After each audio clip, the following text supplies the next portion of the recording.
And we are live. Hello, everyone, and welcome back to the channel. My name is Adi, and today I've got two special guests. We have Justin Burns. Justin, how are you doing? I'm doing good. Thank you for having me. Of course. And we've got Alex Underhill. How are you doing, Alex? Doing good. Excited to be here. Of course. It's always great to have you. Alex, of course, was on the channel last week on our last week's stream. And Justin was, if you remember him from the how to build, what was the video? I believe it was preparing for early meta. Yeah, how to tips from top players in the early metagame or something along those lines. And Justin, of course, to no surprise, after winning the first regional with restricted Pokemon in 2019, went on to get top 16 with this team in the first went on to get top 16 with this team in the first major of the GS Cup, semi-GS Cup format that we're playing in right now. Alex also used this team and also got top 16. And so we're here to hear all about this really cool Laprazation team and also talk about some of the other teams that got top cut and what the metagame looks like 2 weeks into the format now. So, and of course, we are also live on YouTube. I know I said we'd be live on Twitch too, but I couldn't figure everything out in time. So if you have any questions, you can always ask in chat, and I'll try to get you asked to these guys. But so first off, how did you guys come across this team? Why did you decide to use the Laprazation core for this first tournament? So this is largely due to influence from Raghav, but it was a really funny process, I guess.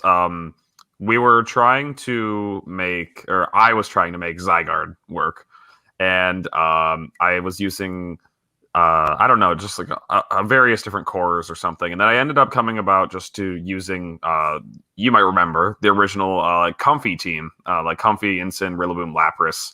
And there was a Zygarde on there and something else. And I was like, wow, Lapras is doing very well into the metagame right now. I don't even need this stupid Zygarde that is just like taking up a space on my team. And then Raghav was like, all right, well, I want to build more Lapras. And so we started building more Lapras. And then we ended up landing on Laprazation and decided to see what would be the best way to kind of build around those two. Lapras being, a Pokemon that wants to primarily Dynamax, and Zacian kind of, hands off of that. It's allowing your team to choose something else to Dynamax. And obviously being one of the best, if not the best, restricted outside of Dynamax. And so we kind of went from there. Yeah, and Justin, I know you were thinking about using the team that I bombed out of the tournament with, which we don't really have to talk about at all. When did you decide to use this core? I was actually laddering with the team on Friday with the team you used, and I couldn't, like, all the tools it had were real unfamiliar to me, and I was kind of just struggling to pick up wins consistently. So I looked at what Raghav and Alex were considering, and I saw this Lapras team, and it had a lot of tools I was familiar with. We had Amoonguss, Incineroar, Landorus, Zapdos, and like a lot of old formats, 2018, 2019. So I was like, I think I can pick this up. So I played a few games with it Friday night. I wanted to switch to like Regieleki, but Alex said if you change the team, you can't use my rental code. So I just went with whatever with the rental code. Yeah, that was pretty much it. Yeah, and so like, I'm not gonna make the team for you. You just gotta have to use what I had to use. Yeah. And of course, we've got the rental code on screen, and we've got the paste as well. So if you are interested in using this team, there's a lot of ways to get access to it. But yeah, you can still see that. Cool. You're missing the Lapras, the Zapdos move. Okay, so here is the paste of the team. Do you want to give me a quick rundown of the what the Pokemon do and what the EV spreads do? Yeah, so I guess I'll start with the first Pokemon in the box here, and the one that's probably the most interesting. So Zacian, I think a lot of people were starting with it just 252 speed and max attack as well, or something close to that. And what we decided was with screens up, Zacian can be pretty bulky. And if you are willing to just not opt into the speed tie between other Zacians, you can drop that speed down significantly. Dragapult is a Pokemon that has completely fallen off in the metagame, maybe largely due to like max speed Zacian and other such Pokemon. Calyrex Shadow Rider is also a Pokemon that gives Dragapult some trouble. So you don't really need to outspeed Dragapult. And so we dropped all the way down to outspeeding the 200 base speed Pokemon, which I think you still need a Jolly Nature to do so, unfortunately. And it seems like we weren't the only one with this idea. I think it was largely influenced by us, but Fevzi and Feis ended up using a bulky Zacian as well with this very interesting set of Swords Dance, Sacred Sword, Behemoth Blade, and Protect, of course.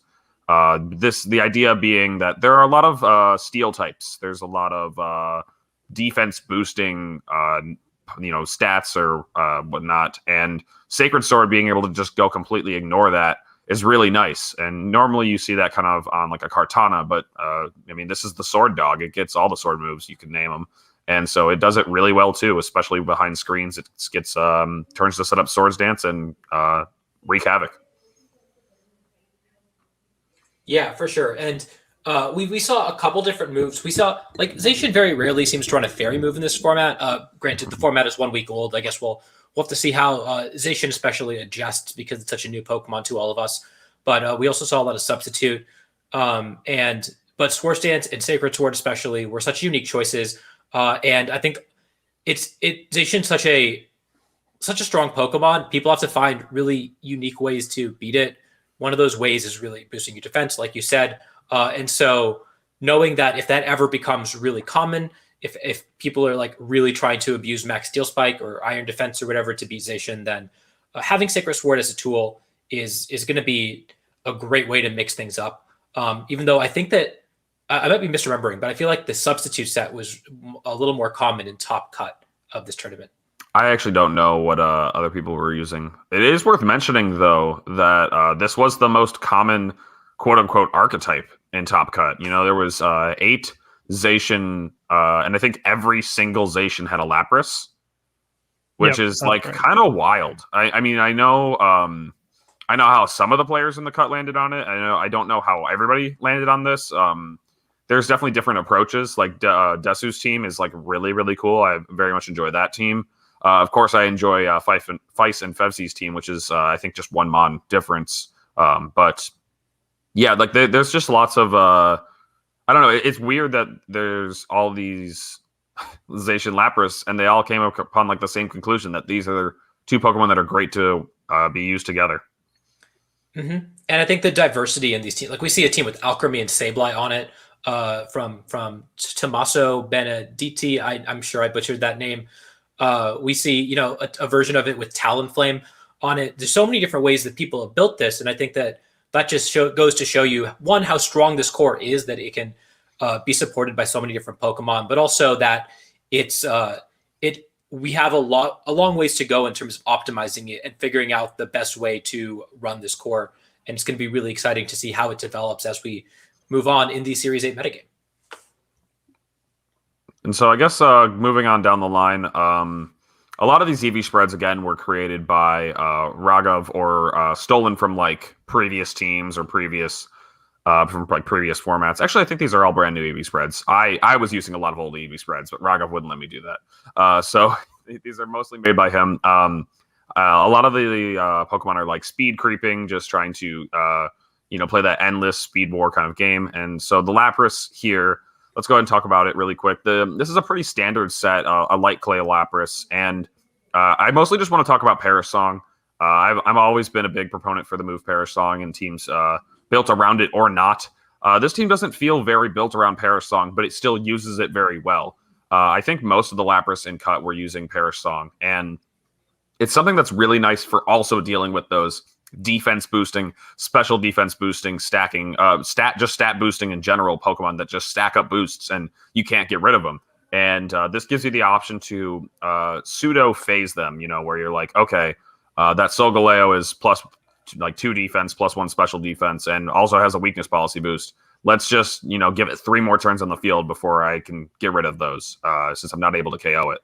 And then it's one of the best ways to lock up endgames is in Dynamax formats. You take two KOs and you just click Perish Song. And as long as you're able to withstand the last couple of attacks from your opponent, you lock up the game without even having to do damage. It's such a easy way to secure a win. Yeah. Go ahead. Sorry. Yeah. My favorite thing about Perish Song, especially on kind of teams like this, is that sometimes once you get into your end game, sometimes you'll just run out of resources to be able to push for those last 2 KOs, like maybe Zacian got KO'd or something. But Perish Song allows you to just kind of ignore that and just take out threats, even though you've only got like your Amoonguss and your Incineroar left, and you can't really take the KOs from just straight damage. Yeah, that was something that actually all 3 of us ran the same team in Players Cup 1 with the Lapras Comfy stuff, and that was similar in that in terms of Lapras, Incineroar, and a really bulky Grass type. The difference is that team didn't have a Zacian on it, and so it could really struggle to take the last 2 KOs. This team, Zacian just is immediate damage whenever you need it, but the dynamic, I guess, is still the same in that if you are struggling to take those last 2 KOs, Perish Song can really win you the game. And a lot of times, from my experience, not in this format, but in past formats, when you're playing with light clay Lapras, you really are missing that damage output to clean up games with Lapras. But the Incineroar and the Amoonguss fill out that Firewater Grass core that is always so strong when you have screens up, make it really difficult for your opponent to damage you, and then help you clean up the game. So you guys want to talk about those? Yeah, so the Instant Amoonguss, it's honestly, it sounds ridiculous when I say that. Just about like right before or during the tournament, I had the realization that, wow, it turns out Incineroar and Amoonguss are still crazy good supporters in a restricted format. And it just felt like they were the Pokemon that could enable any game plan. That's kind of how it was in the past. Wouldn't you agree, Justin? Like, it's just, they kind of can do, like, they can make your team, they can optimize your team for whatever strategy you're trying to go for. And Incineroar and Amoonguss were in fact the best restricted pair in 2019. Yes, exactly. Like, there's just I don't know. There's so much you could do with these 2 Pokemon that literally any strategy can work with them. I honestly wouldn't be surprised if people just started their teams with these 2 Pokemon and started to figure out what's the restricted Pokemon or my Dynamax Pokemon that works the best around these 2 right now, because you can, like I said, do anything with them. Or you pick your favorite restricted, I want to build around Zekrom, and then let's also just slap Instant Amoonguss on there so we're not weak to anything else, because these Pokemon can do it all. Yeah, and so these Pokemon are relatively standard in terms of their moves. There's only a couple things that you can really change, but I want to focus on those. So your Amoonguss, you have 1 flex move spot on Amoonguss, and you chose to run Pollen Puff on it. How did that move perform for you? Pollen Puff was pretty strong. It was a fun move that you get to click occasionally with just like the healing aspect. It was also, I guess, somewhat nice that it still damaged like Rillaboom. I guess like that was like one time that it actually got to do like damage to the opponent.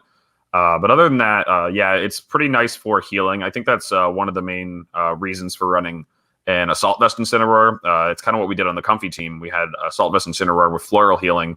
Incineroar, when you choose to just like get all the bulk on it, it's got solid defense with Intimidate and the investment. It's got solid special defense with the Assault Vest.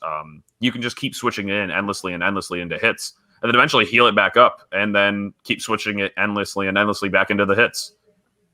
So yeah, Pollen Puff is really cool. It's also solid for the Perish end game if you need to keep a Pokemon alive a bit longer. It's good behind screens because your opponent's doing less damage, then your Pokemon are going to stick around longer, and Pollen Puff makes them stick around even longer. It just kind of ramps up exponentially.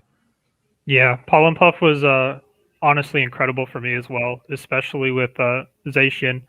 It's kind of like interesting because this team, like aside from the Zacian, it really struggles to deal damage. So really keeping your Zacian around is important, and it's just so bulky. And once you get it behind screens and let it take all that damage, if you give it a Pollen Puff, it just heals that damage right off, and your opponent has to do all that work just to just to get it back down again. And it's Pollen Puff plus Zation is incredible, honestly. Yeah, for sure. It's got that comfy floral healing vibe. Not nearly as good, but then it's just so much bulkier, and Regenerator lets it live forever. And then you chose to put a Focus Sash on it, which is really the other aspect of Amoonguss that's pretty flexible. Why did you choose a Focus Sash over? Is it flexible? Is it? Is it? Well, that's a good question. Is it flexible in this format? Because it was definitely flexible. I do not feel it's very flexible anymore. Maybe it's largely because, maybe Cobra Berry's still fine. I just am so annoyed by those horses that don't let you eat your berries, and to the point that I just don't really like running resist berries on Amoonguss. But I mean, maybe Cobra Berry can still work fine. Of course, if the opponent has like a Thundurus or a Charizard on the field, it's probably not that likely that they have one of those unnerved horses next to it. So maybe Cobra Berry is still viable, but I think Sash is just the all-around best item. And if you're not running Sash on your Amoonguss, it's probably because you desperately need it on something else. Yeah, I would agree with that. I think if your Sash isn't taken, you got to put it on Amoonguss. It just guarantees that it'll take 2 hits in a turn, and that's real important for a lot of matchups. Yeah, that makes a lot of sense. I do think that the horses only use very specific moves that can hit Amoonguss, right? Like the Ghost Horse is going to be using Ghost moves on it more often than not, and like some of them will run a Psychic move, so you probably can't run a Payapa Berry on Amoonguss. No. You probably can't run a Yachi Berry and get anything out of Glacial Lance, but also like that's a spread move anyway. So yeah. But Amoonguss is probably very important in the if you do face if you do face an Ice Horse and they try to set up Trick Room, having an Amoonguss that is so slow and so good in Trick Room probably plays a part. And so you probably want the Focus Sash there for sure. But yeah, that makes a lot of sense. Yeah, and so then the Ensign, I'll briefly mention that I don't love Snarl Ensign, and that I do much prefer to have the other Dark Attack, Throat Chop, or Darkest Lariat, just to do much more considerable damage to Pokemon like Calyrex, Shadow Rider, and Darkest Lariat's also cool for ignoring those. Again, just kind of really worried about the Steel type, I guess, defense boosts, and ignoring those with Darkest Lariat is cool too. But Snarl is good when you don't get to run Parting Shot. Ensign can damage reduce physical attackers. However, when you get rid of Parting Shot, it doesn't do as well into special attackers. Assault Vest does help that, but it doesn't support the whole team. Snarl does that, and still gives you somewhat of a dark move. I think that if you were to change the team and switch things around, get Parting Shot back on there because you don't have an Assault Vest, then I would recommend dropping Snarl for one of the actual damage dealing dark attacks. Mm-hmm. And the other interesting part of Incineroar, because these moves, with the exception of the Dark move, these moves are pretty much the standard on Assault Vest Incineroar. But the other interesting part is the EV spread, and especially the speed stat. Now, I noticed that that Colin also ran the speed stat on his team, which was very different. And so, of course, it's a Rago spread. But how important do you think running speed investment on Incineroar is in this format? Do you really want to speed creep other Incineroar?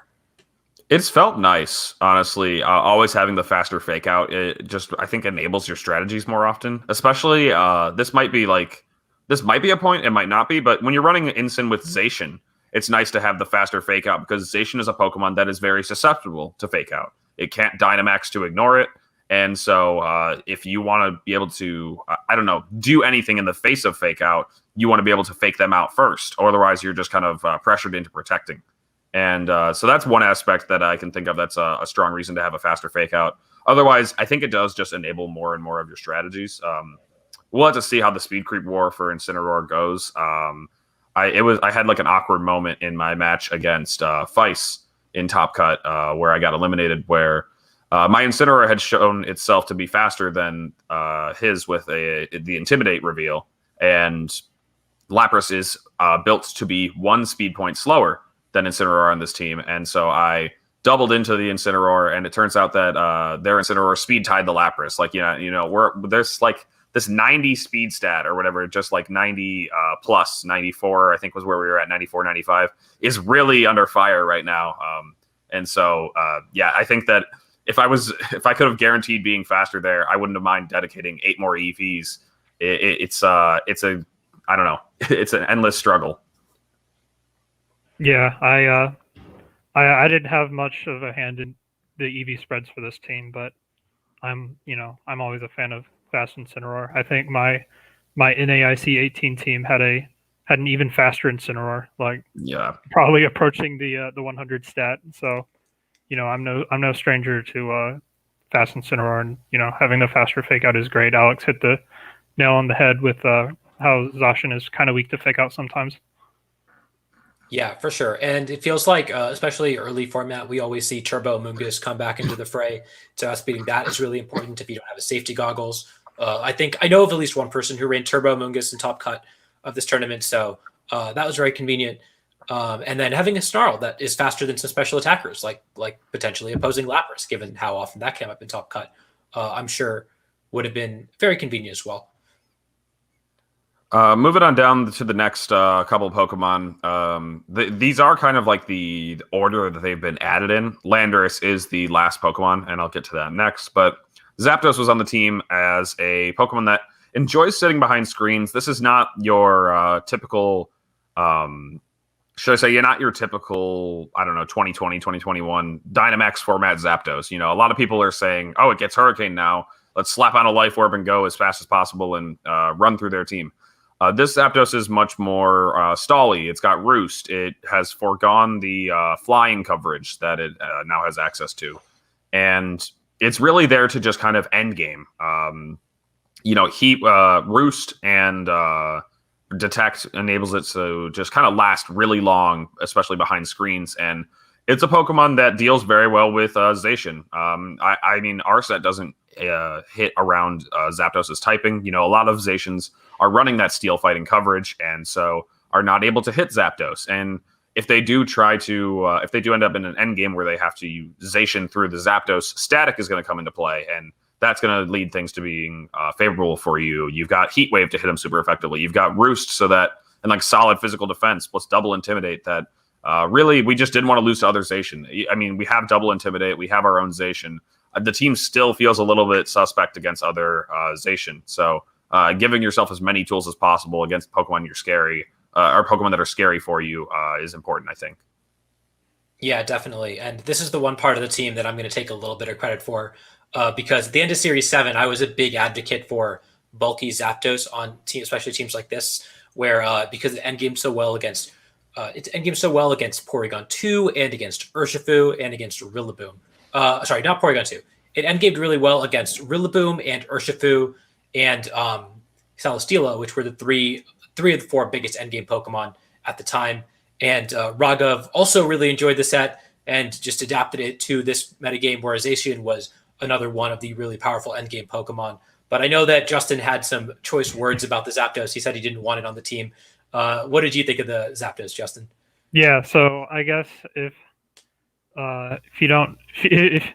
those of you who haven't really don't know me well, I am one of the biggest Zapdos haters across many formats, and I personally did not like the set at all. It was nice to have electric, the electric flying typing is nice into some mashups. However, if you look at the move set, it doesn't really have any supporting moves. It just roosts for itself, and it has the attacks, and the attacks really don't do any damage at all because of the way it's EV trained. So it's difficult to have like in the early game because it's not really doing much to progress your board state. So honestly, I think teams are pretty happy to like just kind of lead Zacian and something else and like kind of go to town at the start of the game. And honestly, in the end game, it's really just kind of a glorified Stallmon. It beats the stuff. You try to KO stuff that beats the Zapdos, and then the Zapdos comes in and you just have type advantage on the stuff that it resists, and that's really like similar to how Ferrothorn works. And I personally wasn't a fan. When I was bringing it to matchups, I was still struggling to win the games where I needed it, and on the other hand, when Incineroar and Amoonguss were good into the matchup, it was not really difficult at all. So I think if there's one thing that's replaceable on this team, it's Zapdos. And I guess Alex will get into the Landorus later, but I honestly really like the Landorus a lot more, even if it was the last mon added for certain matchups. I thought it did its job a lot better than Zapdos did its own job. Yeah, the Landorus, we can go ahead and talk about that. It was the last Pokemon on the team as a Sun matchup, so it's got the Lumberry, it's got the Rock move and the Flying move to deal with Venusaur and or Charizard. And it was a little bit, I don't know, we were hesitant to add it for a while because it seemed like it was the Pokemon to be added. At one point, I think it was a T-Tar, and I don't think that T-Tar was doing a whole lot. But yeah, we were just worried about being weak to the very specific combo of Sun plus Calyrex Ice, which I think, Burns, you ended up fighting. I fought it twice. Twice. How did those go for you? Did you end up beating it both times? Yeah, I won both times. It was all right. Yeah, so it turns out that Landorus is enough for that. I don't think I brought Landorus actually to those. Okay. So maybe the rest of the team isn't as weak to that as we thought. Yeah. So yeah. I don't remember what happened. I was like, yeah. So the first set they weren't bringing Torkoal, and the second set they were trying to go. Yeah. They had a Thunderous mode that they were trying to go for. Yep. And that was like I couldn't bring Lando to that, so I was just trying to Zacian my way through the games. That's fair. And so this Landorus is definitely one that people have seen across. I guess Series 7 is the only format that Landorus has been legal for.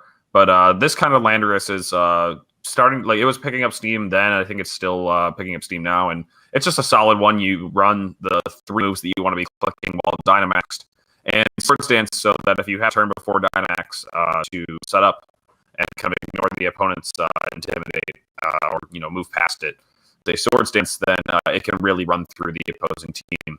Lumberry prevents it from getting burned by Wisp, Burning Jealousy, or whatever. And it is supposed to be your dedicated sleep counter play. On some teams, presumably with Torkoal on them, it's also so good into Groudon. And we're going to talk a little bit more about the rest of the top cut, but those were conspicuously absent from top cut of this tournament when apparently it looks like, I guess, Zacian and Lapras and then a couple other Pokemon did very well into them. But going back to your tournament run, Justin, would you say, can you tell me about one of the more memorable games that you played? So I guess the most memorable for me was my win it in against Edu, and it was really close, really exciting. Game 1 ended up going to time, and I had I lost my Zacian, so I couldn't really try to push through the last 2 KOs, but I had 3 Pokemon remaining, so I took that game. Game 2, Edu tried to get a little more aggressive early, but unfortunately he missed a Nature's Madness on the first turn, and that ended up costing him, as I was able to survive the offensive Celesteal as max turns. Yeah, and do you know if Edu streamed the tournament or not? Yeah, he did. So that VOD would be on his Twitch. Yeah, so definitely if you want to see some gameplay of this team in action, that's a great place to see it. And then, Alex, I think I know what you're going to talk about for your most memorable game, so I'm just going to pull it up. But you want to tell everyone what happened? Yeah, so I'm probably just going to pick that last round. I'm actually scrolling back up to the teams that I fought in the tournament, and I had some tough losses, some decent sets, but my last round, the winning in, was very notable for what audio is showing on the screen here. The Regigigas on the opposing team ice punched Zapdos at some point and froze me, and I was frozen for a total of 4 turns without being able to thaw. And on the last turn of the game, with Parrish counting down on Zacian, I attempt to protect, and the Zacian, I don't know if would have been able to knock me out. I do not remember the damage range from the previous attack that it dealt to me. Unfortunately, gets fully paralyzed. I chalked that up as a little bit of justice. I did not end up getting knocked out from that, and even though I didn't thaw, I still was able to win the game with a frozen chicken just kind of sitting there, floating in the air. Yeah, I thought this was a very comical ending to the final game of the Swiss. It was a really tough matchup. Like in the first round, or the first game, my opponent called me out really hard on turn 1, so I worked really hard to bring it back, and ended up perishing myself out of the game because I thought my -1 speed Zapdos would underspeed a Rillaboom. They had mid-speed Rillaboom, totally caught me off guard. Game 2, I ended up winning, and then Game 3, I changed strategies and was still able to win despite the freeze. I did everything else to bring luck into my favor. I tried to double protect and didn't get it. I don't know. It was just a stupid set. It was really funny. I'm not going to describe it all. But yeah, the ending there is what's important. Zapdos remained frozen for about 4 turns, remained frozen for the 4th, and was still able to clutch the game just by existing. So maybe Zapdos isn't the best, but at least it exists, Burns. That's all it needed to do. The best thing Zapdos can do is just sit there on the field. It's like it's like that YouTube meme, Luigi wins by doing absolutely nothing. That was exactly what Zapdos did. It won by doing absolutely nothing for like 4 turns. What's funny is it can still eat a citrus berry while frozen. Man, Zapdos, wake up. Yeah, man. Zapdos is really good when all you need it to do is just do nothing. Yeah, I mean, that's his job. That's what it does best. And so if you want to hear more about Alex and I think Justin's run through the tournament, you can check it out on this week's episode of the Hyper Voice that's coming out. When does it normally come out, Alex? I don't know when it's going to be coming out exactly. Probably like Friday or so. We'll be recording it probably tomorrow. So we'll be talking a bit more about our runs and teams there too, if you want to hear it in podcast form. Yeah, it's always a good listen. But for this video, I want to talk a little bit more about the rest of the tournament because this is such a important tournament to establish what the metagame is going to look like. And we see a lot of Laprazation, a lot of different ways to build Laprazation. I believe we see 4 Dialga teams. We see 4 Kyogre Tornadus teams, including the winner, which was Genius's team. 2 Solgaleo, 1 Calyrex Ice, and are those all the restricteds? I mean, there was a Palkia. There was, I believe it was 8 Zacians, 4 Kyogres, 4 Dialgas, and then 3 more one-ofs. So I believe Palkia, Calyrex, and Ho-Oh. Oh, yes, and Alex used Ho-Oh. And, of course, Alex's team was a Ho-Oh Lapras team, which was built very similarly to a lot of the Laprazation teams. And Alex notably won a 2019 regional with Ho-Oh. It was Greensboro, I believe. That's right. So he is very, very familiar with using Ho-Oh specifically. But what are your thoughts on Ho-Oh after this tournament? On Ho-Oh, oof, I don't know. I really still don't believe in Ho-Oh. I do think that is kind of the correct way to play it with a Lapras, just because I think Ho-Oh is one of the best Pokemon to take advantage of Perish. It has Regenerator. Regenerator, as we've seen, is a great ability on Amoonguss. It's also a great ability on a Pokemon with like 80 more or maybe even 100 more stats, way more bulk, and it's a solid Pokemon into certain aspects of the metagame. I just I don't love its ability to be worn down by Intimidate to the point of just like non-relevance. But it is a Pokemon that, like Zapdos, is great at existing. Yeah, Ho-Oh, honestly, I think it's right now, we only have 1 restricted Pokemon allowed, and usually you want your 1 restricted to be just a powerhouse, and Ho-Oh unfortunately is not quite yet a powerhouse.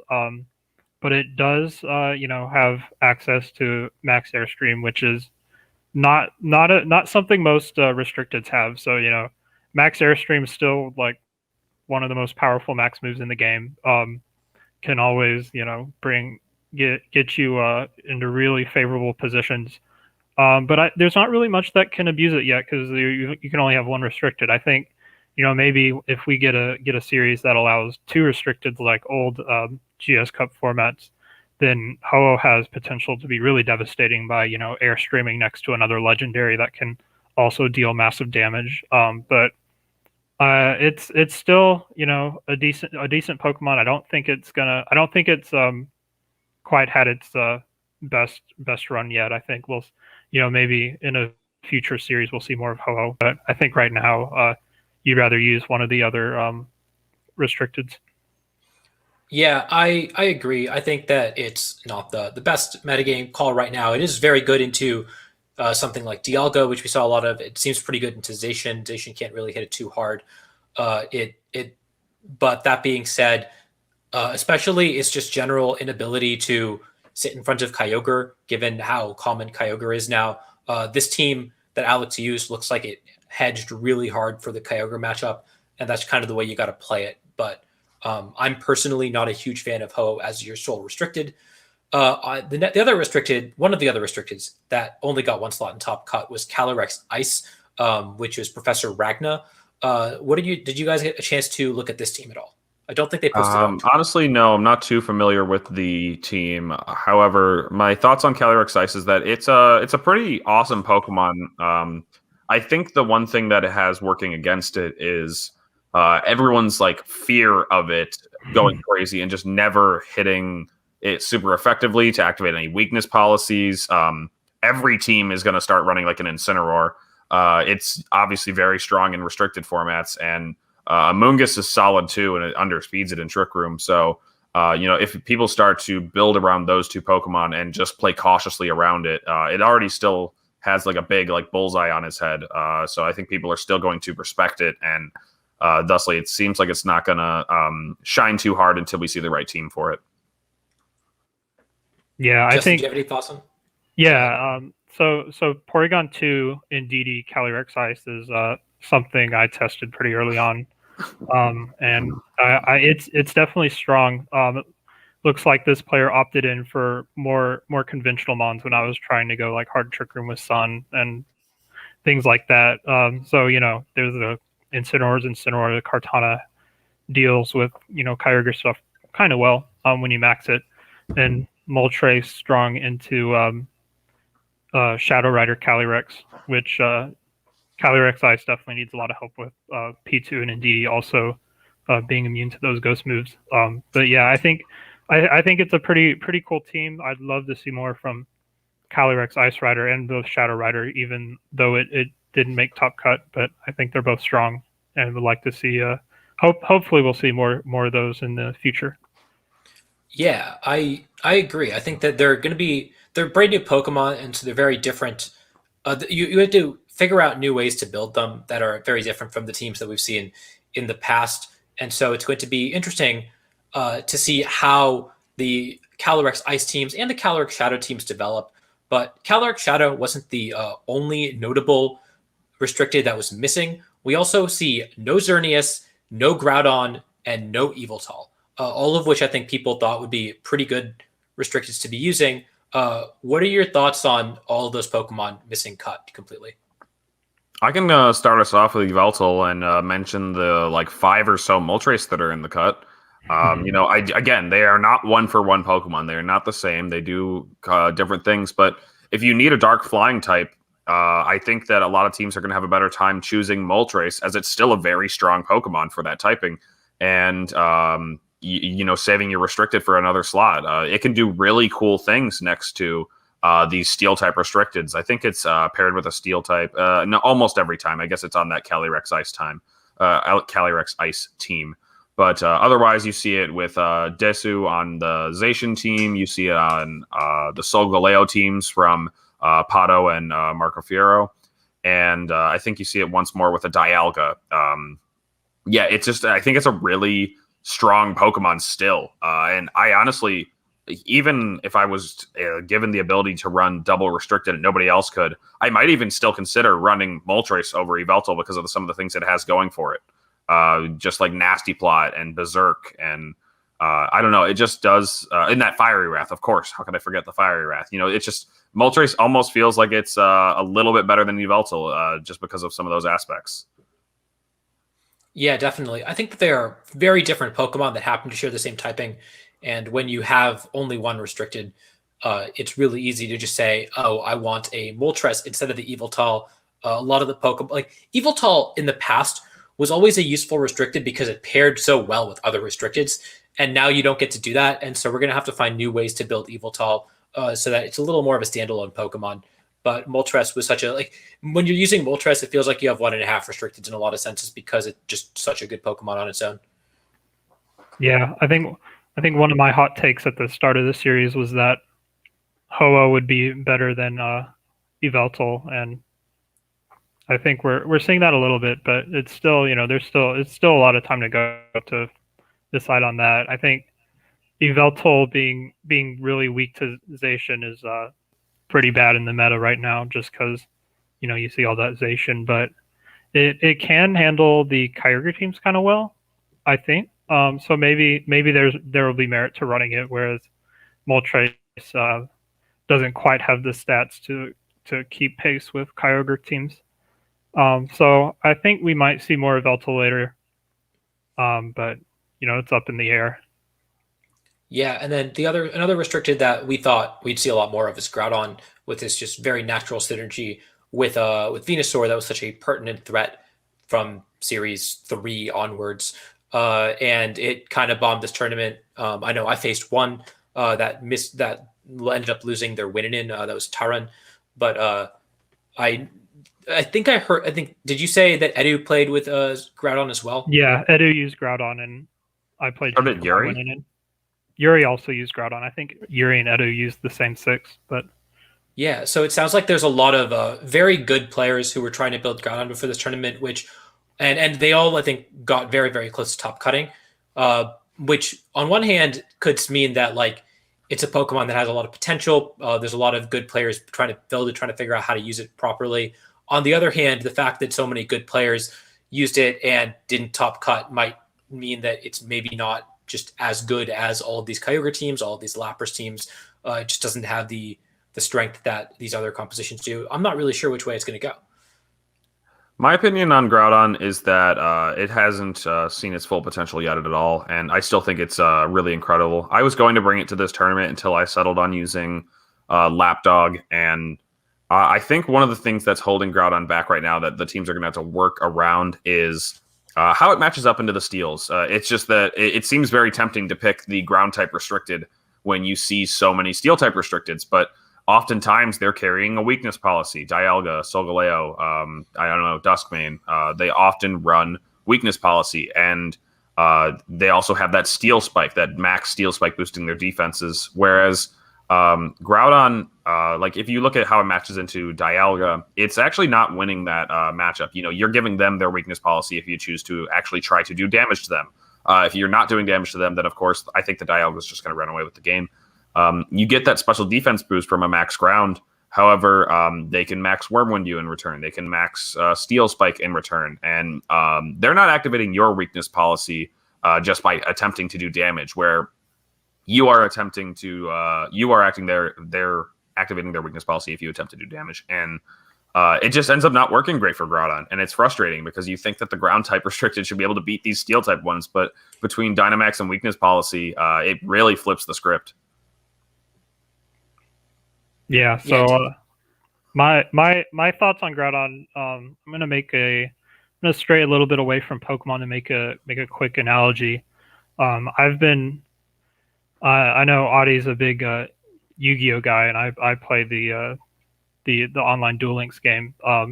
So when you have like a top tier deck, and then they release a new deck that's more consistent at playing, it tends to be better than the previous deck. And the reason I'm making that comparison is because Groudon's move, Precipice Blades, is a move that it relies on a lot, and it has a chance to miss. And more often than not, if you're playing a tournament, you're gonna miss some blades, and sometimes that can cost you games. And a lot of these other top Pokemon, restricteds and cut don't have to worry about that.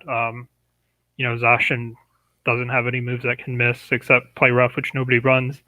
Kyogre, it has Origin Pulse, but it also has Water Spout. Dialga doesn't miss any moves. Ho-Oh doesn't miss any moves. Calyrex Ice, it has a move that's stronger than Precipice Blades, and it still doesn't miss. So Groudon's really, I think it's struggling to keep up in terms of consistency with the other top teams, and that's a bigger problem when Groudon's the only restricted you can run on Groudon teams. And I think we're about to get into Xerneas real quick, but I really think Xerneas and Groudon are missing each other in terms of coverage and consistency. So I don't think they're great. I think they're both solid, but I think there's a lot of better choices right now. And I guess Audie can take us into Xerneas to kind of move into that. Yeah, well, Xerneas is the other restricted that I thought was going to be pretty good that missed Top Cut entirely. And Xerneas, I think, is a little easier to see why we see all of these Steel type restricteds do well. It doesn't really fare well into any of those. And then on top of that, you see all this Amoonguss. It seems like an Incineroar is always really difficult for Xerneas to deal with. And then, of course, Ho-Oh on top of that. It's a lot of Pokemon that are so good into Xerneas that are very common in the format. That never stopped it in the past. It, in fact, just abused Incineroar and Amoonguss better than other Pokemon did. But now with Dynamax, it really hurt. It really doesn't like having to waste a turn clicking Geomancy when it can get faked out, and all of the other restricteds can get a +1 or +2 boost without getting faked out. So that's my take on Xerneas. It really misses Groudon as well. You're right. It misses having a strong ground move when really there are so few Pokemon that can click ground moves that aren't restricted in this format. Landorus being the main one, but like Landorus doesn't. You don't want to click Earthquake next to Xerneas either. So it's going to be tough to figure out how to use Xerneas in this format, and I do think we're going to see some composition of it do well eventually, but it's definitely not something that people have figured out yet, as far as I can tell. Yeah, I did not. You said you were surprised to see no Xerneas here. I am not. I do not think it's a good Pokemon right now. It is really missing the threatening partners that it could run beforehand, and yeah, it just it falls behind because a lot of the teams. Well, you do get a Dynamax. I think that's going to be like the key to solving Xerneas is figuring out what is the best Dynamax or two to run next to it. It does seem like it can't do things on its own, especially in a Dynamax format. Geomancy turns are a lot less free now when there are ways to deal with it. You can Dynamax your Steel type so that it has double its HP, even if and then like there's Max Quake to boost your special defense. Screens are more popular than ever. It's going to really struggle to take the KOs that it used to. Yeah, and if you look at this Top Cut, there are 3 different Steel type restricteds in Cut, and when you have a Xerneas and you're playing against a Steel type restricted, you're already at a huge disadvantage because it feels so much worse than any other matchup. The Pokemon you're supposed to be building your team around and relying on will just get obliterated by the Pokemon, except for Dialga occasionally, but most of the time Dialga is able to power through still.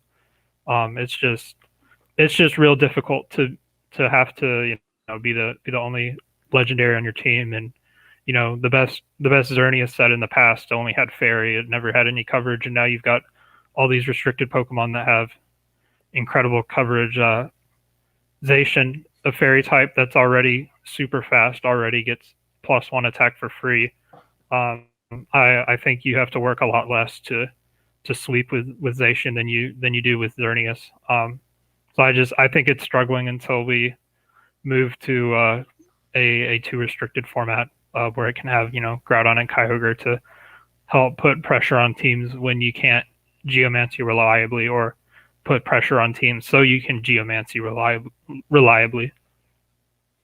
Yeah, I completely agree, and I can't wait because I miss using Xerneas so much. What is wrong with you? But so just to go over some of the other teams, we did get some rental codes or some at least images of the full teams. There was one Palkia team in Top Cut that I think is really cool personally. I think that the combination of Palkia and Registeel, or Palkia and I think Ferrothorn, which is what Ryota was using on stream at some point, are very potent because it can set up Max Quakes that pair well with Iron Defense, and then also Max Geyser to stop its fire weakness. That combination of Pokemon is really appealing to me, and Navjit built a really cool team around it that did really well in this tournament. And unfortunately, he said that he had migraines and couldn't face Alex in Top Cut in the top 21 round. Yeah, it would have been a very interesting set. I was looking forward to it just because, I mean, Palkia seems very annoying to deal with, and I was excited for it. I think Palkia is a solid Pokemon. This is only Palkia 1.5. Can you imagine how strong Palkia 2.0 is going to be? maybe he only max candied it, or he did max candied it all. So Oh no! Like, Just to hold yeah. back, just so that the opponents had a chance at dealing with this thing. Yeah. Audie, before we dive a little bit further into the teams, there is one last restricted that didn't make the cut that you kind of failed to mention, and that's Ghost Rider. Did you not want to talk about Ghost Rider? Oh no. we did briefly mention it in the Calyrex Ice section, but it really I think just has a lot of the same weaknesses. So that was what I brought to this tournament. I did very poorly. I thought that it was so. I will say one thing that I did feel really good about was my Dialga matchup. I felt like it had a really favorable matchup into the Dialga teams, and that was all over the ladder. So I felt really good going into the tournament, and then, but it's so difficult to face Zacian with speed control. It's so difficult to face Kyogre teams with speed control. You just need to like Dynamax is so difficult to deal with because just like Xerneas, it doesn't quite do enough damage to Dynamax Pokemon, and then the Incineroar being everywhere, it needs to do like 10% more damage to KO a Mungus, which is really unfortunate. There's just a lot of things working against it, and like screens being everywhere, Moltres being everywhere. It's still, I think that's the other restricted, along with Groudon, that I think is going to show up in top cut sooner rather than later. But it's going to take some time for people to figure out how to build it because it's such a powerful Pokemon, but it's got so much counterplay that it's so easy to fit on your team. Yeah, that was my thought. Is like this is a Pokemon that everyone was putting in like S tier on all their tier lists, and myself included. I felt like like you have to this mon seems like it has so much potential, and it really suffers when I think I counted earlier 15 Incineroar of the 21 teams. There's just so much, and then you look at some like. Every team is running 2 or 3, some even comically 4 counters to this thing. Like looking at that team in the bottom right with the Calyrex Ice. Calyrex Ice might be weak to Calyrex Shadow, but then you have Incineroar, Moltres for double dark. You have double normal in Indeedee and Porygon 2. Like teams are respecting it, and maybe teams will get lazier on that as we didn't see any results from it in this tournament.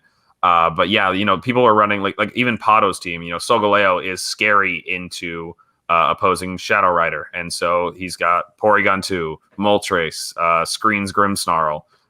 Just making sure that there's no chance for it. Yeah, Sash Spectrier is also really good into it too. It's kind of funny that the horse without a rider is beating the one with it. Of course, you can run Sash, but yeah, whatever. But the point I'm trying to make is that. Like every team is making sure they have at least 2 or 3 counterplay Pokemon, like almost like hard counters, dark types or normal types, and it's just unfair for that mon right now. Yeah, there's not a Shadow Rider in cut, but you can see its influence. I think it's a very powerful Pokemon, and it's gonna show up in cuts. I think eventually. Yeah, definitely. Although I will say I've taken a break from trying to team build with it because it is really exhausting, very difficult to build, and I might just let someone else who's a better team builder than me figure it out and then steal their team because it's such a cool Pokemon. But so there's 3 other restricteds. We talked about Laprazation. Do you guys have any notes on the other builds of Laprazation? Anything you really liked from other people's teams? Honestly, not so much. I think that the Fevzi Feist team was so terribly similar that there's not any major components to note. I don't think I loved the Coco. I don't think I disliked it either. And so that's kind of like a fine decision to make. I think I'd rather talk about Desu's team because it has another very strong max candidate, maybe even 2, I guess, because there's a Landorus, but. I was mostly looking at the Moltres. Moltres is a really, really awesome Pokemon, and I think can also be used in the back behind screens with Lapras. And then the main thing that interested me about that team was the Ferrothorn. The Ferrothorn, like you were mentioning with Palkia, is a really cool Pokemon to clean up endgames when the rain is set up by your Dynamax, when the screens are set up by your Dynamax. It can be a really pesky Pokemon to deal with. Yeah, I completely agree, and I think one of the reasons Desu, I think he ended up getting top 4 in this tournament, and so he beat Pato in top 8, and Justin, I believe you lost to Pato in top 16. Is that right? That's right. Yeah. I also lost And a pot so of the Swiss. yeah, so he was using a very cool team. Marco Fieri was also using a very similar team that had Isogo on it, um, and abusing the weakness policy and its clear body, much like Metagross used to, with a fast bulldoze next to it. In this case, being Spectrier.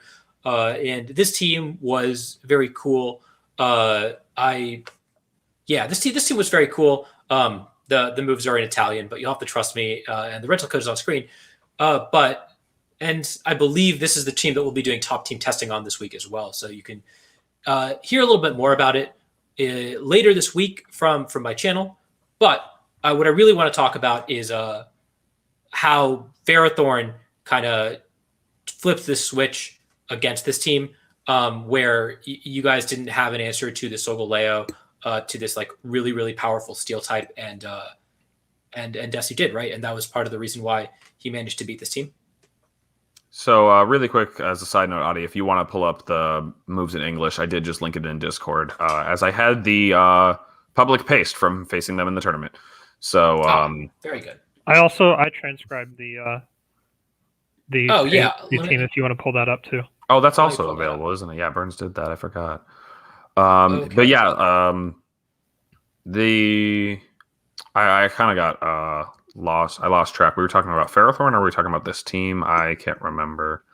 We were talking about both, but if you have thoughts on this team, I'd also love to hear them. It was rough for us, wasn't it, Burns? Like the team was not very properly equipped to deal with a Solgaleo that can't get intimidated, is going to get those weakness policy boosts thanks to Sash Spectrier with like a bulldoze, and the rest of the team supports it so well. You can't status it because of Finny. There's Grimmsnarl giving screens for it, also having a way to side proc with the Sucker Punch.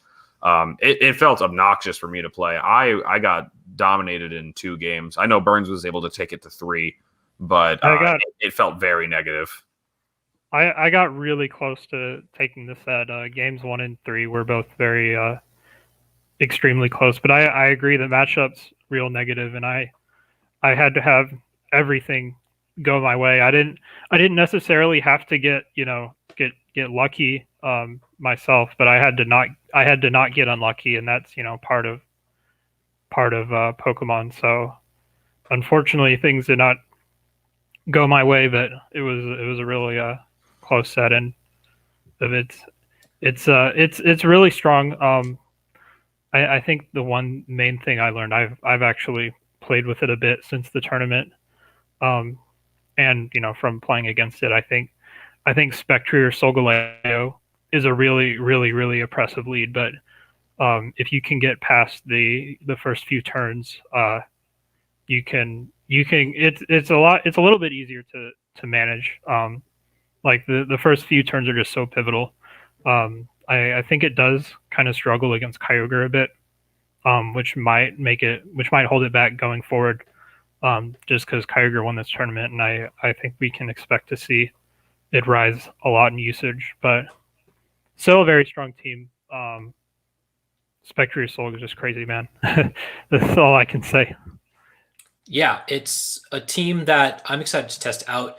It's a team that is abusing a very strong Dynamax restricted, and while the 6 Pokemon themselves have some room to change, we see that Marco Fiera used a different version with a few Pokemon in common. Still saw the Moltres, still had the Spectrier, but he had a Rotom Wash, which might help with the Kyogre matchup. This kind of goes to show you that Solgaleo is a restricted that might have been a little underappreciated going into this format, and these 2 players really found a way to abuse it and make it real scary to face.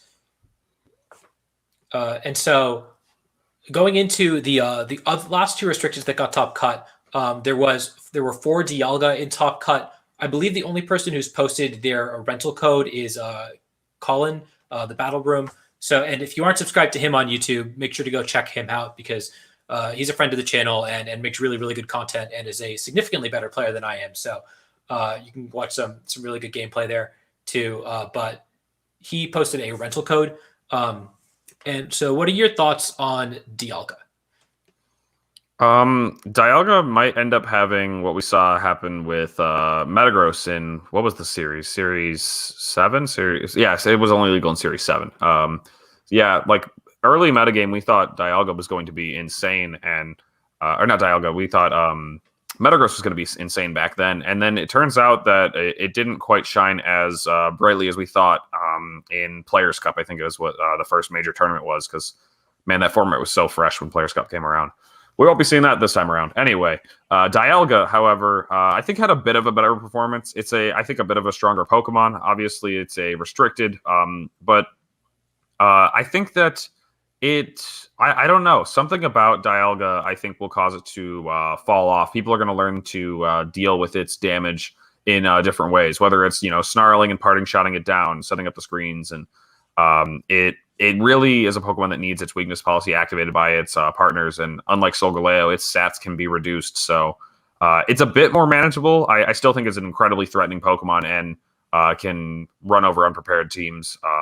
I think that it's just one of the most important Pokemon to respect right now, and I imagine players will do so for a little while, keep respecting it for a little while going forward from now. So before the tournament, I thought Dialga was terrifying. I guess, on Showdown, you don't get to see your opponent's team, so you don't know what the moves they have. So you can always get hit by a Max Lightning or a Max Flare or, the Max Dragon, Max Steel Spike, Max Ground. They're all really powerful Max moves, and Dialga is just so versatile. However, I think, if you look at the compositions of the teams, they were real like, bulky and very, very grindy.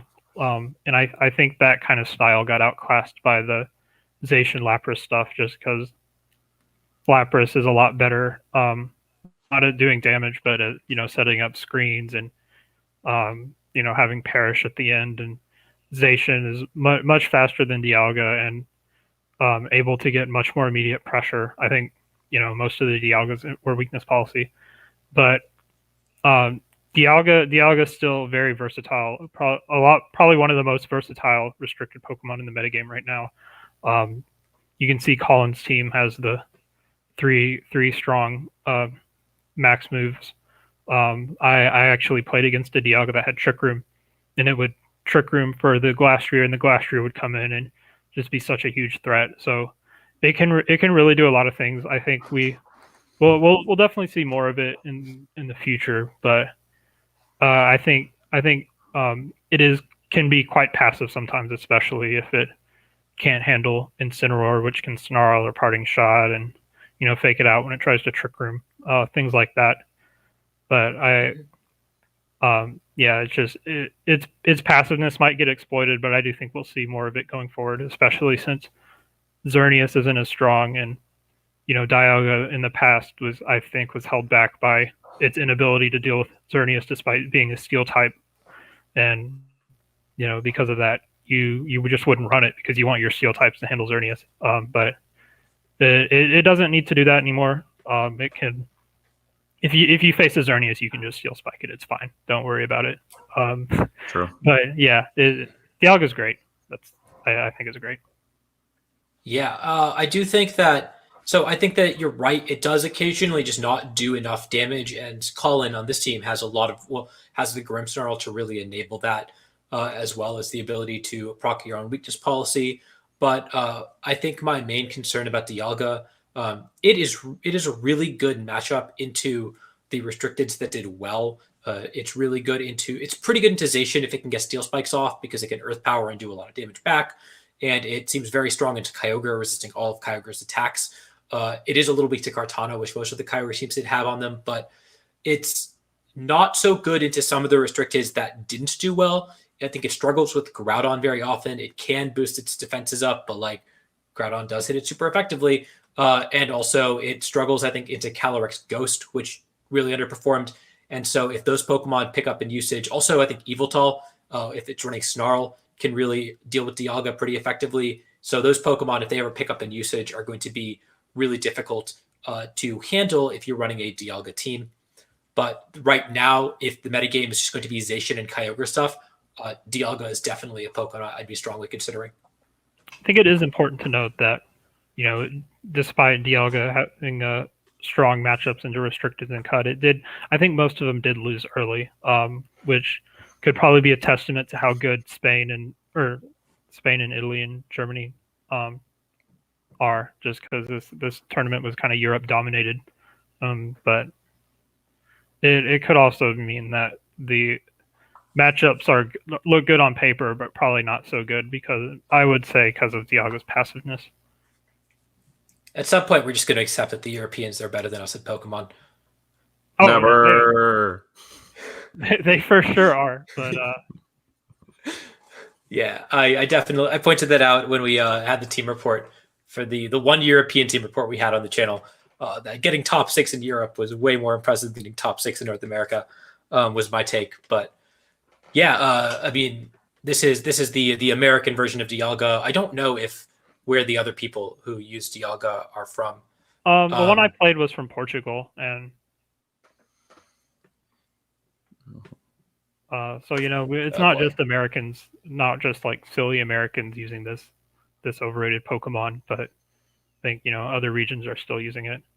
I did see a tweet that a tweet from a Japanese player that said, like, I like Dialga because I have an elementary school brain. Yeah, but it does feel a bit of a simple choice, and like, yeah, it's just that passive simple option to, I don't know, I guess just like play defensive games. I think is largely what we're seeing Dialga teams do. Like, we're not seeing Dialga next to like Whimsicott or like going super speedy Tailwind. The Grimmsnarl does allow it to play a little bit more aggro with that fake tears like we saw on Colin's team. But a lot of the teams are building it around strong defensive positions. Sorry about that. I am back. I had some technical issues. Oh, good.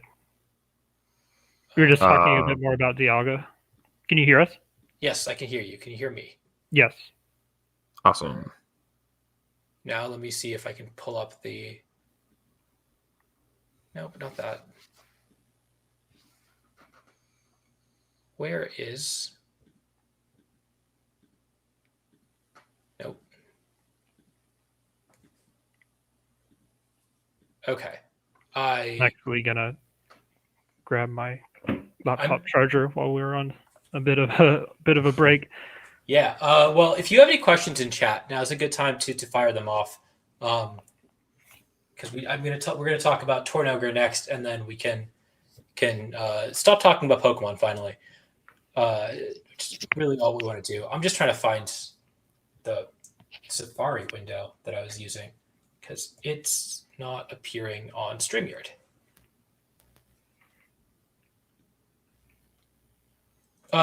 Mlothy, the Showdown ladder has already updated to Series 8. If you go to the VGC 21 ladder, you will be all set.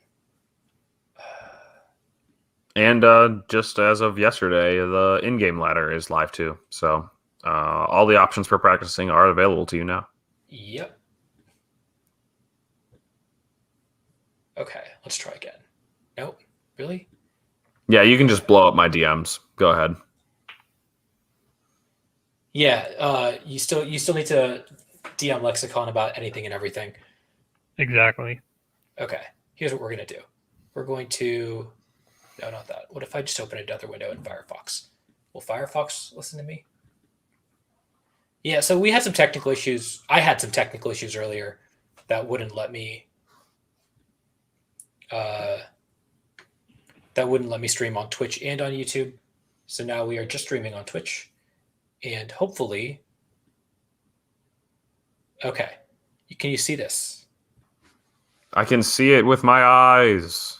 Awesome. That's about as good as we're going to get. All right. So the last team that I want to talk about is Tornogre. This, of course, won the tournament. This is not the exact team that won the tournament, but this is the Tobias's version that did end up getting, I think, top 16 or top 8 but he had the same 6 Pokemon as the Geniuses team that did win the tournament.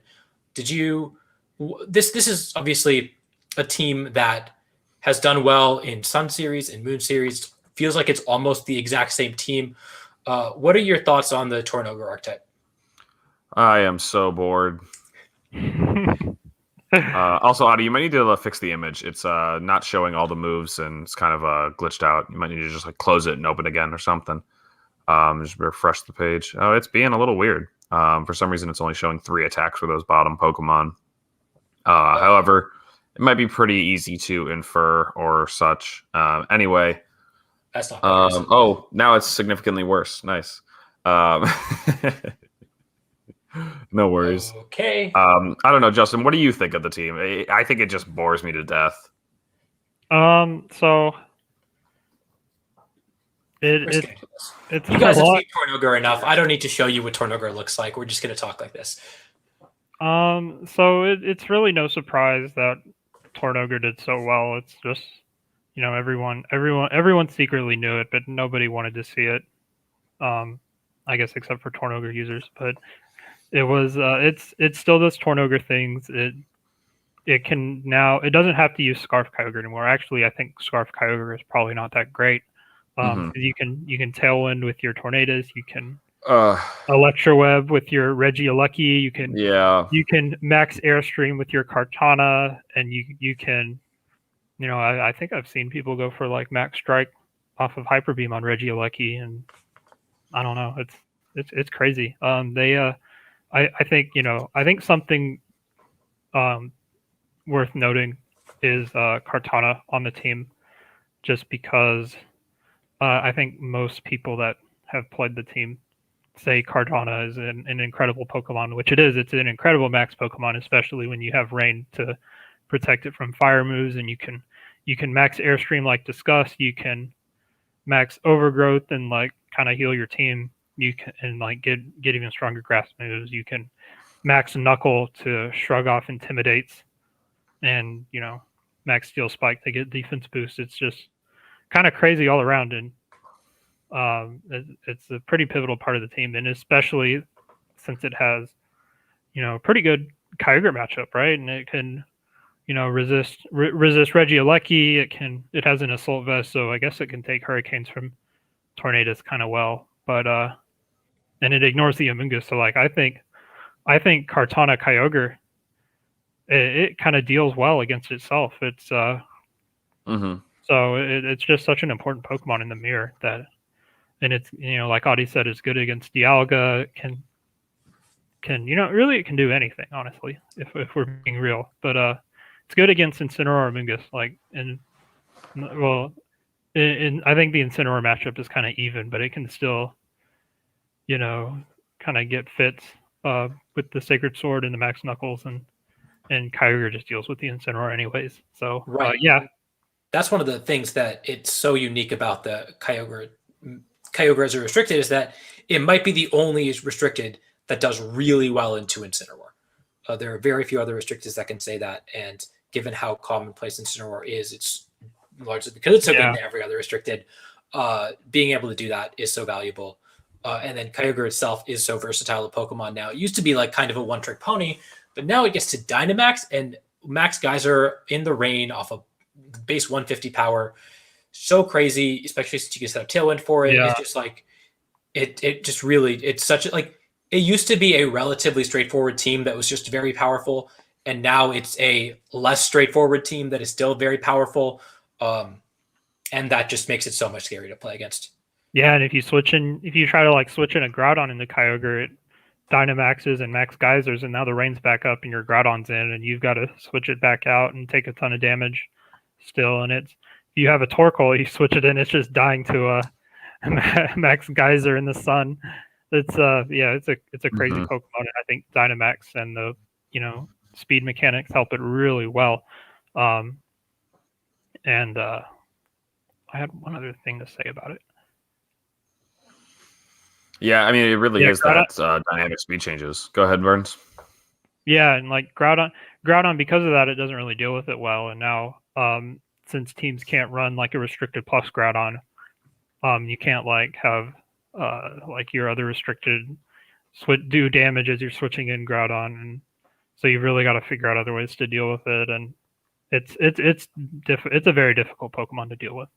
We do have Rillaboom now, and Regieleki is still very fast. You could it always outspeeds the Scarf Kyogres, and I think some people were trying Choice Scarf Regieleki to be faster than it in Tailwind, but yes, it's holding its own against these new Pokemon that are supposed to do well against it. I think the dynamic speed changes are incredible for Kyogre builds. It was one of the first things people clung to when everyone was announced. Makes the same joke, Torn Ogre, but with Gen 8 speed mechanics, and now we finally got it. And now it finally hits here. It's doing. And it turns out it is crazy. Wow, who would have thunk, man? It's so annoying. I do want to mention also that while we can't have the visuals on screen, the teams were all built entirely the same. I have it open here. I might even be able to share my screen. We could try that. But anyway, they all have 5 of the same 6 Pokemon, where there's just this one free slot that people are changing between, and then there's I think 2 exact copies between Tobias, who we showed the rental code earlier, or attempted to, and Genius, the winning team, had the exact same 6. There's that Kyogre, Tornadus, Incineroar, Amoonguss, and Kartana across all versions. And what's funny is that's exactly what we saw in 2019. Who would have thunk? And then, we see Dylan Salvanera had a Landorus in that last slot. This player who went by the username George or something, or Giorgio Orlandi, they had a Urshifu. I'm not exactly sure which form. And then there was the Regieleki in that last slot. This is just a straight rip from 2019, but you get to add a new Pokemon instead of your restricted, and it still works just as well. It's so annoying. For what it's worth, George is my round 1 loss, and he did use a Dark Urshifu, and it definitely killed my Calyrex multiple times. But yeah, it's such a strong Pokemon. I think that the way that if you lead Torn Ogre, right, I think that there's 3 different ways you can play it, where you can just click Tailwind Water, or you can do something with your Tornadus and click Water Spout, and it's such strong spread damage. But if your opponent has Wide Guard, it's pretty easy to play around. Water Spout on its own is very easy to deal with, either by faking out the Tornadus or whatever, right? And then Kyogre. Faking out the Kyogre, yeah. Or they can just Dynamax, right? And that's the other scary thing, where faking out the Kyogre doesn't work. Even if you fake out the Tornadus and hit the Kyogre, it still lives and it's going to KO something. You can't switch in Sun or another weather. And then the third option is, if you're putting all this pressure, if you're committing to a Dynamax so you can live the Max Geyser or whatever, they still just have the ability to switch out. And almost all of them have these really powerful defensive cores with things like Incineroar, Landorus, Amoonguss, or Kartana, or sometimes both, all of which can take attacks pretty well. And so if you do blow your load into a Kyogre, you end up they can switch out, and you just don't have offensive pressure, and they can just bring the Kyogre back in and clean up in the exact same way they would otherwise. And so it responds really well to very offensive teams. It has such strong damage output against defensive teams, and trying to identify ways to deal with all 3 options at once is basically impossible. So either someone's going to have to crack how to deal with those 3 things that it can do, or you're going to have to figure out, just you just have to call it right every turn and figure out what they're going to do and make the read. But that's just, if that's the best you can do against the team, then you're not favored in the matchup by any means. There is for Alex. I was going to say, there is a question for me in the chat. How would we make Torn Ogre not boring? Where does the team develop from here? Honestly, I don't know what I would do about this, because it's a Pokemon that I haven't touched since day 1. I've been so bored with Kyogre because, and I don't want to try to sound like, oh, I saw this coming. Oh, blah, blah. This is what I imagine would happen, is that people are just going to take Torn Ogre as it was. It's still fine, and so it's still going to work pretty much the same. I think we saw day 1 people using the exact 6 that won the tournament. I wouldn't even be surprised to hear about people using it, people theorying it before the ladders were live, and people. I don't know. It's just. it's crazy because it's just the same old thing. I don't really have any advice for what I would do with Kyogre going forward. It's not a Pokemon that I ever played in this capacity. Like Burns and I have both used Kyogre plenty before at live events and like had success with it. I've always preferred the more defensive approach, not this like super aggro, speed controlling aspect. And I don't know, it works great. It seems like this team is going to be pretty much the first thing that you want to check off when you're building a team is how does my team fare against Tornogre? And it's not going to be easy. So you're going to have to make good use of restricteds. You're going to have to make good use of Instant and Amoonguss, of course, your supporters. They have them too. It's going to be tough, I think, to figure out what's the best one. I think largely a lot of teams will just start slapping on Kartana. But in terms of developing the Kyogre mirror, I have no interest. That's up to those crazy Kyogre players. Yeah, honestly, I don't I don't know if it needs to develop. It's just, it's been good since Sun Series, and it was good through Moon Series, and then, we thought Ultra Series would change things, but then James Bake rolls up to Worlds and gets top 4 without a Mega. So, it's been good, ever since Kartana and Kyogre were in the same format. So really, I think, maybe if you want to explore the grass types it uses, Serena in the past was pretty common with Kyogre. Maybe not so strong now that you're straying away from Scarf variants. But there's also, I guess, Rillaboom, which would be really strong into the mirror, because then you'd have a Grassy Glide to threaten the Kyogre despite speed control, and you'd also be powering up your Kartana's Leaf Blades if you keep a Kartana on your team. Grass spam. Yeah, lots of good grass types out there.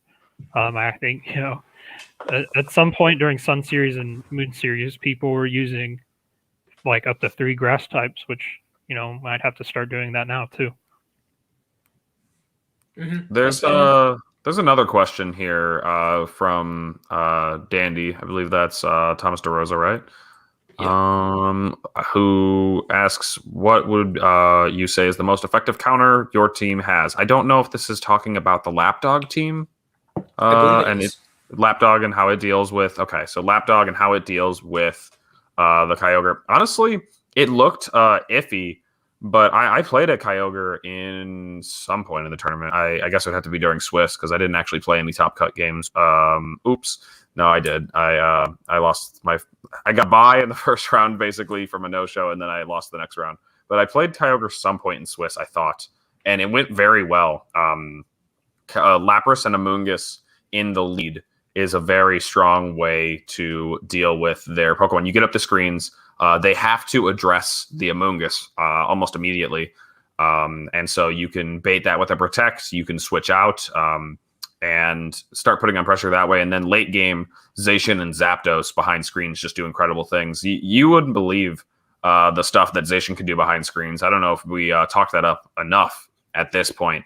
Adi had mentioned that Dialga seems pretty solid into Zacian.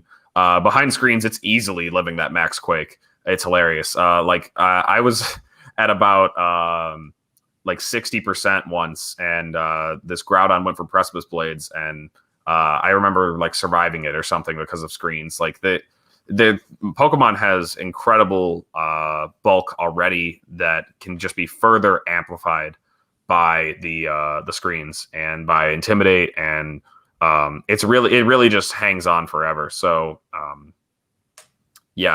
don't know. I know that's like a side tangent about just Zacian and screens, but that's just something that we haven't talked about enough. But I would say that the way we deal with Kyogre stuff is making use of our Water Absorb, Electric, and Grass type. Simply enough. Yeah, definitely. I think that it's worth pointing out that Tornogre did win the tournament, but the other 3 Tornogres in Top Cut didn't actually get that far. And Lapras Zacian really did dominate the Top Cut part of the tournament. And so as far as matchups into Tornogre, this is still, I think, a pretty decent one. But Justin, what were you going to say about counters to your team? Yeah, so I think in terms of our team specifically, Solgaleo, Spectrier, just real devastating. You have to. I think, I my games were so close, but I had to call turn one right every game, and it was like you had to have Amoongus mind games, and which one is you have to decide which target the Solgaleo was going to go for, and if you get it wrong, then you just lose. And if you get it right, you still have to try to play a whole game on the going uphill. So I think I would say Solgaleo is probably the best, probably the strongest counter to Laprazation in particular. You have to really tech out the team to have a good matchup, and like Dezu had his Ferrothorn. If you've watched the VODs, the Ferrothorn really was the decider. Yeah, well, I think that's going to wrap it up for us. Thank you both so much for coming on. It was really great to hear about this incredible team and also all of your thoughts into the metagame. Do you have any last words or shout outs you want to give? No, just thanks for having me on. It's been a while since I played Pokemon this much as I have in the past week, so I'm really happy to come on and talk about my experiences. It's been a fun format. I guess I will shout out my own podcast, as Adi had already done earlier, The Hyper Voice. You can find us wherever you find podcasts. And I'd also like to shout out Raghav once more, just for doing large legwork with making this team. And it's been fun building with Raghav. So yeah, shout out to him. Raghav is the GOAT. Raghav really did build two teams, the top cut the tournament 1 week into the format. It's pretty insane. And if you are itching to play Pokemon this weekend, there I believe are 2 tournaments that I know of. There is the tournament held by DNC Esports, which is a free entry for everyone. And then there's also the Women's Tour that is obviously not open to everyone, but is also the going to be a really interesting look into how people respond to this this metagame that has started to take shape. So I'm really excited to see how that turns out. So with that, thank you all for coming out to the live stream. I'm sorry I couldn't stream on Twitch as well. We had some technical issues. Thank you all for watching. And until next time, I will see you all later.